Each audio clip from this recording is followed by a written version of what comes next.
ہمارے تحصیل رپورٹر حافظ خرم سیالوی کی رپورٹ کے مطابق شمس و قمر فاؤنڈیشن گجرانوالہ کے زیر اہتمام چلنے والا ادارہ جامعہ حجویریہ ضیاء القمر Islamic centre Farid town Gujranwala میں درس قرآن مجید دیتے ہوئے حافظ غلام مرتضیٰ سیالوی نے کہا، جنید بغدادی رحمۃ اللہ علیہ کہتے تھے کہ میں نے اخلاص سے ایک حجام سے سیکھا۔ ایک دن میرے استاد نے کہا کہ تمہارے بال بہت بڑھ گئے ہیں، اب کٹوا کیا نہ؟ جیب میں پیسے کوئی نہیں تھے۔ حجام کی دکان کے سامنے پہنچے تو وہ گاہک کے بال کاٹ رہا تھا۔ انہوں نے عرض کی، چاچا اللہ کے نام پہ بال کاٹ دو گے؟ یہ سنتے ہی حجام نے گاہک کو سائیڈ پر کیا اور کہنے لگا، پیسوں کے لیے تو روز کاٹتا ہوں، اللہ کے لیے آج کوئی آیا ہے؟ اب ان کا سر چوم کے کرسی پہ بٹھایا، روتے جاتے اور بال کاٹتے جاتے۔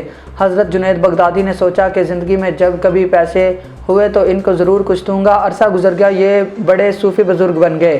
ایک دن ملنے کے لیے گئے، واقعہ یاد دلایا اور کچھ رقم پیش کی تو حجام نے کہنے لگا، جنید تو اتنا بڑا صوفی ہو گیا، تجھے اتنا نہیں پتا چلا کہ جو کام اللہ کے لیے کیا جائے اس کا بدلہ مخلوق سے نہیں لیتے۔